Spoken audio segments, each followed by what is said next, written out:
Hey guys, what's up? In this video, I'm going to share with you how you can significantly increase the odds of getting your offer accepted by using the escalation clause. So what is an escalation clause? Well, it's basically language that you add in a purchase agreement that has a limit amount as to how high your buyer is willing to offer on a house. And then it also has a dollar amount that's, determined that will increase the offer if there's any other offers as well. So we'll look at an example towards the end of this video. So now let's talk about when should a buyer use an escalation clause. So typically an escalation clause is used when there are multiple offers on a home or when you suspect that there's most likely going to be more than one offer. Usually you can know this if the house is in really good shape, it's in a good location, and it's priced well, and you just have that feeling that there's going to be multiple offers. But in that case, you should just add an escalation clause so that way later on you don't have to do an amendment or an addendum. Now if there aren't multiple offers, then it won't hurt anything, but that way you're kind of saving a little bit of work. Another thing to keep in mind is, or to ask, is whether or not sellers are accepting an escalation clause. Most of the time, most sellers are going to be okay with getting an escalation clause, but sometimes, especially if there's a lot of offers or it's a really hot property, sellers are, in this case, you're better off than just sending your best and final offer.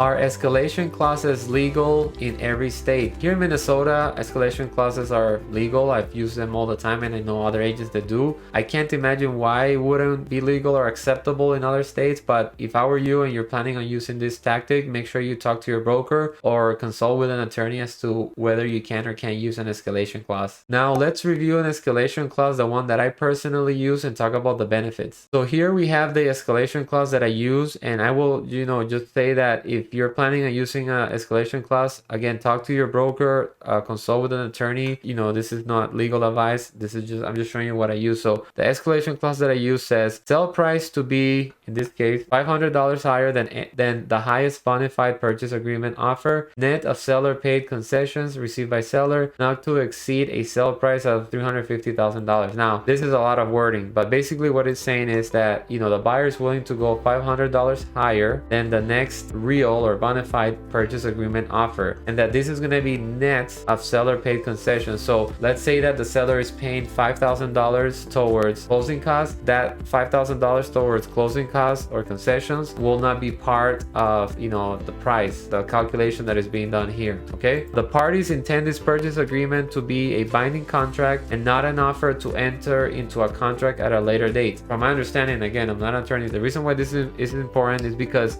when they sign this purchase agreement with this escalation clause, you want this to be a binding contract. You don't want it to be like, okay, we're gonna sign this, but this is for something later on in the future. No, they sign it, it's a binding contract. The next sentence says the price determination will take place set forth herein, but the fact that the price is not determined as of this time, this purchase agreement is fully executed by both buyer and seller, will not defeat the existence of a contract. So basically what they're saying is if this is signed, it's binding.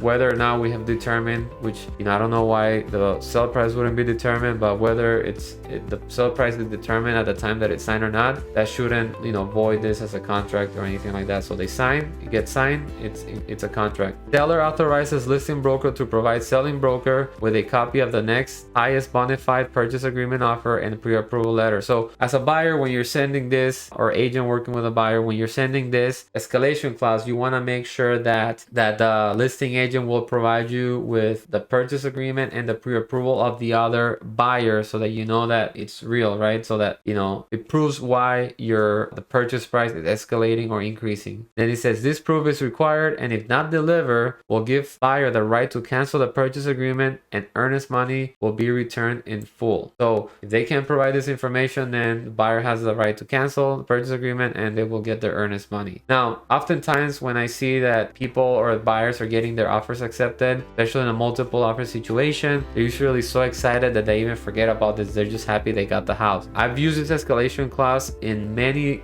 deals, especially in the last 6 months of the beginning of 2022 up until June.